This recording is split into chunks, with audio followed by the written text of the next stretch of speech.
Good afternoon, and welcome to True Crime Mysteries. First off, I want to thank everyone for all the love on my last multi-part series.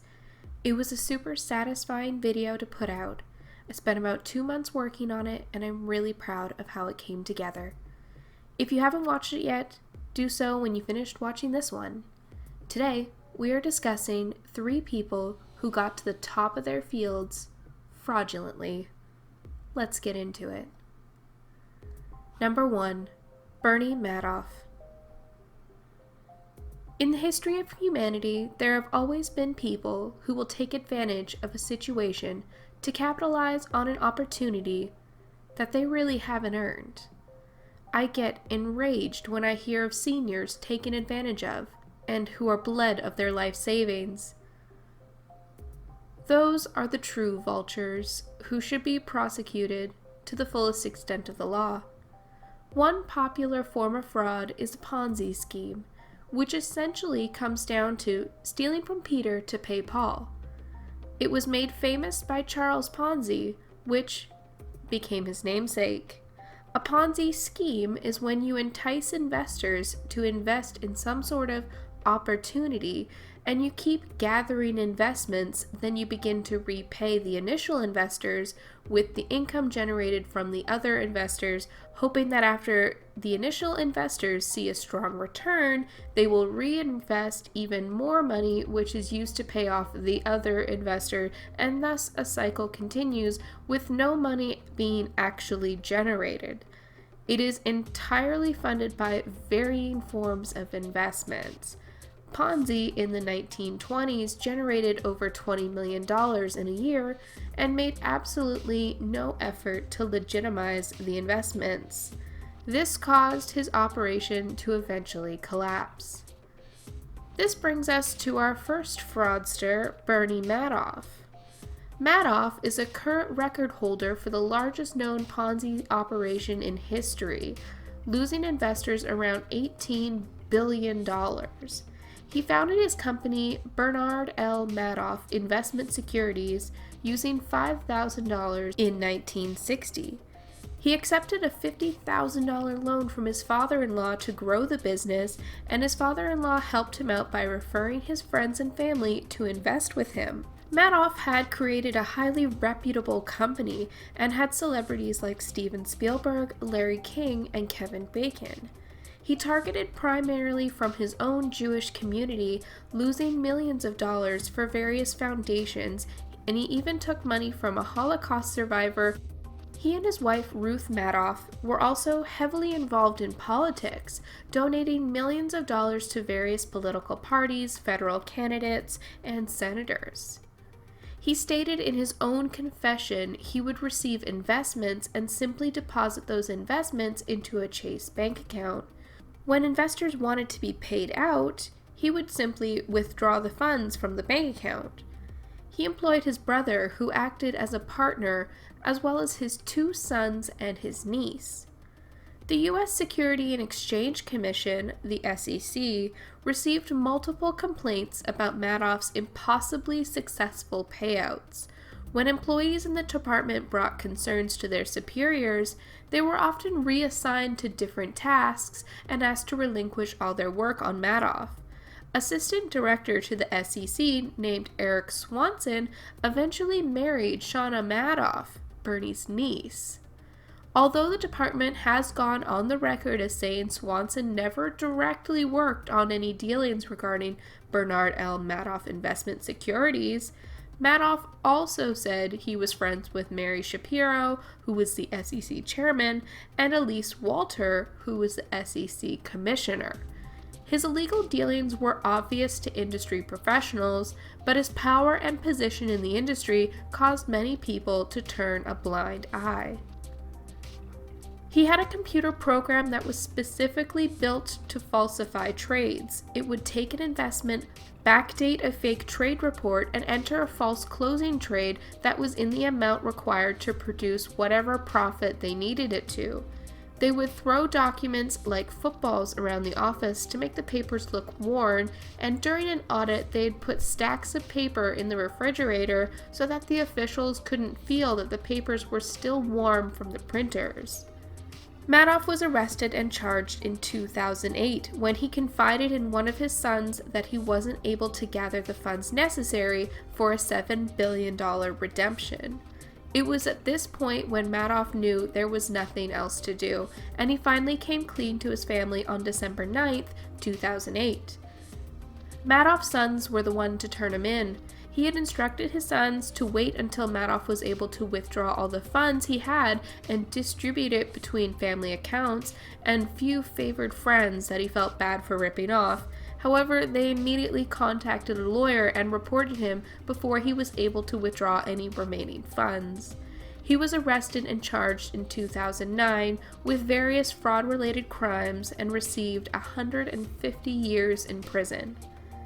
Madoff tried to claim he had acted solely alone, but when prosecutors threatened his longtime assistant / chief financial officer, Frank DePascali, with the same sentencing Madoff received, he quickly unraveled and threw everyone under the bus to reduce his own sentence.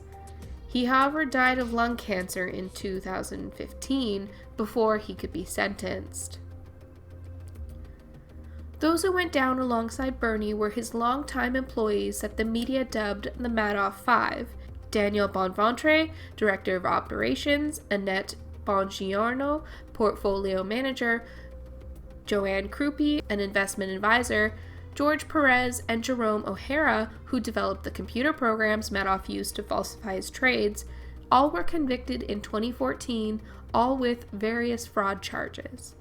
His brother was sentenced to 10 years in jail, and his sons were also expected to face charges, but his eldest son committed suicide, and his other son died in 2014 of cancer. His niece, Shauna Madoff Swanson, was not investigated or charged and now works as a yoga instructor. His wife, Ruth, was ordered to relinquish $75 million in assets in order to pay back victims. JP Morgan Chase paid $2.6 billion in fines for negligence and were required to adopt proper compliance systems in order to ensure this scale of fraud never happened again. Today, Madoff remains in a minimum security prison in North Carolina, but is seeking compassionate release because he has terminal kidney disease. In total, he lost $18 billion with about $11 billion recovered for victims. It was the largest Ponzi scheme ever recorded to date. Number 2. Enron. Enron is still considered the biggest fraud in history that is still studied by economic students today. When the company came crumbling down, it took nearly 30,000 employees down with it. Enron was formed in 1985 following a merger between Houston Natural Gas Company and the Omaha-based Internorth Incorporated. Following the merger, Kenneth Lay rose to CEO of the new branded energy company.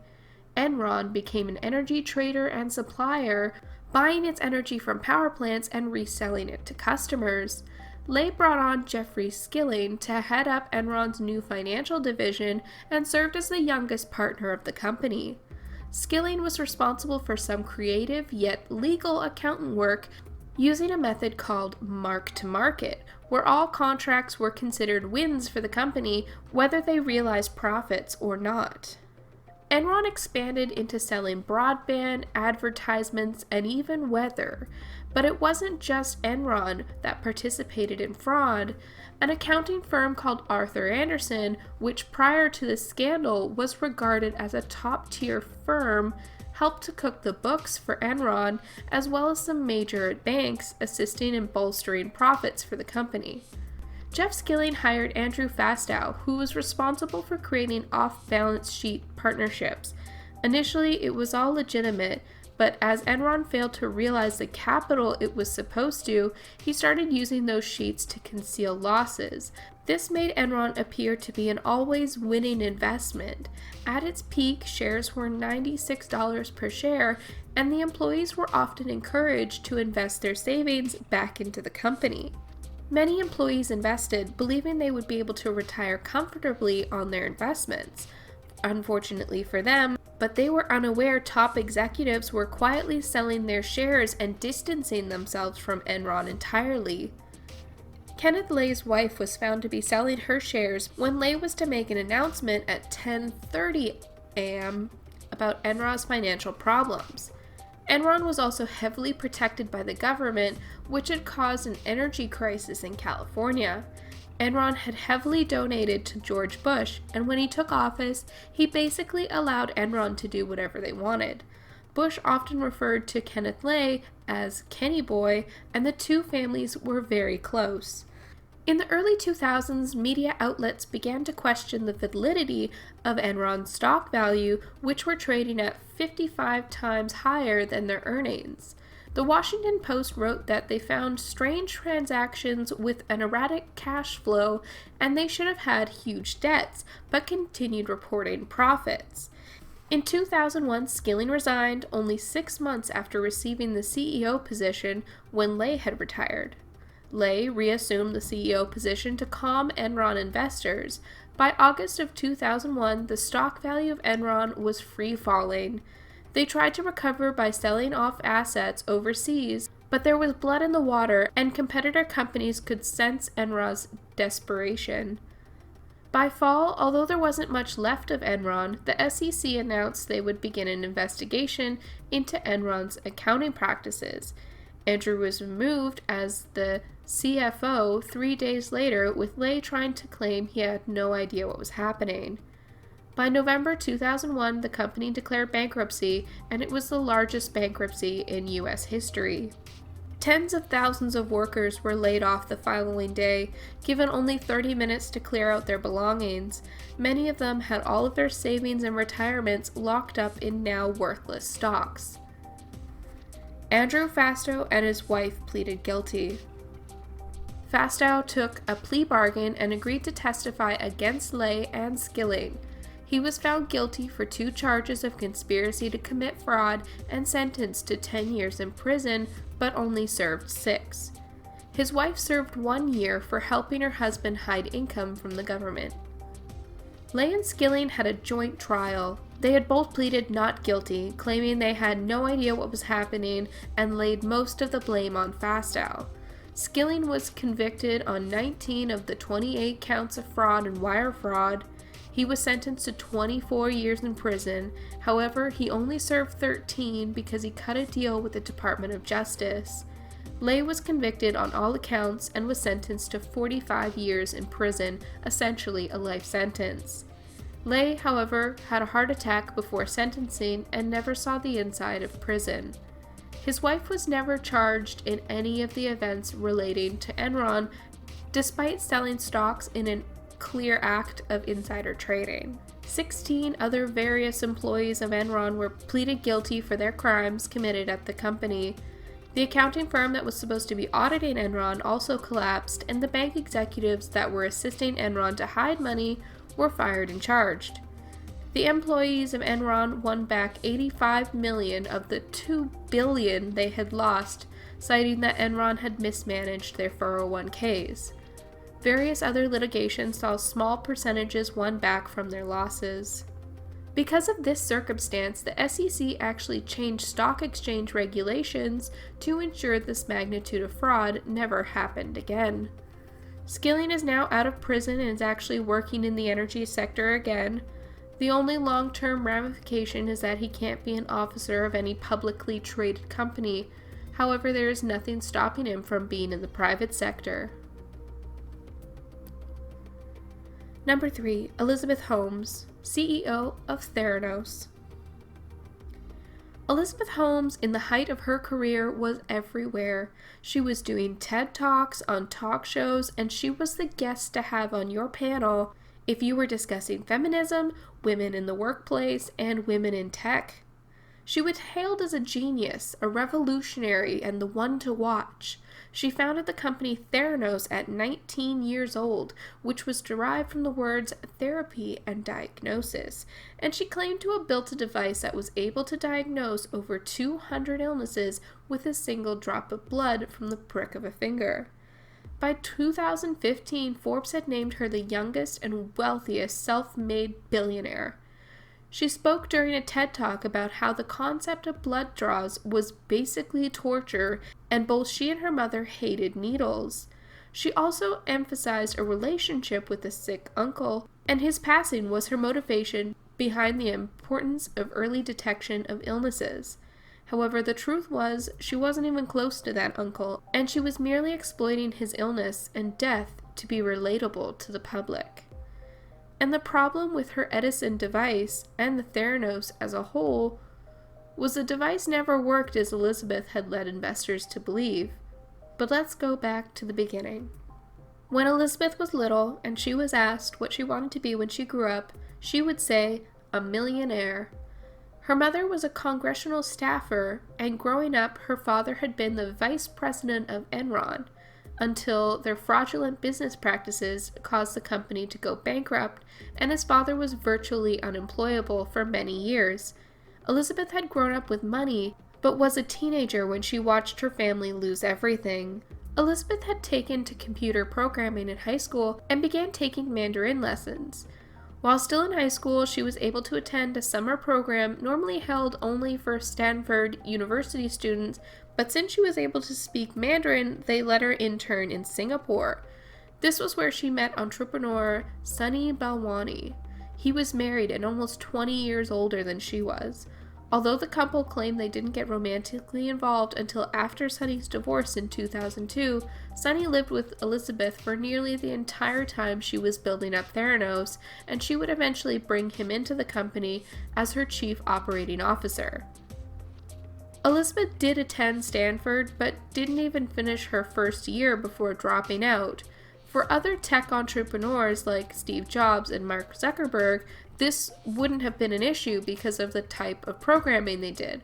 However, Elizabeth wanted to go into the healthcare industry, which would require decades to master. She was creating a device to test blood draws, which, by her own admission, was what physicians base 70% of their decisions on to administer treatments, medications, and dosages. Being inaccurate with this information could have devastating effects on patients. Elizabeth ran her company with fear and secrecy. She referred to it as operating in stealth mode. She took money from investors on the pretense that she would never have to reveal to them how her technology worked. All employees were made to sign lengthy NDAs, and Elizabeth would often deploy massive teams of lawyers to ensure all staff stayed quiet.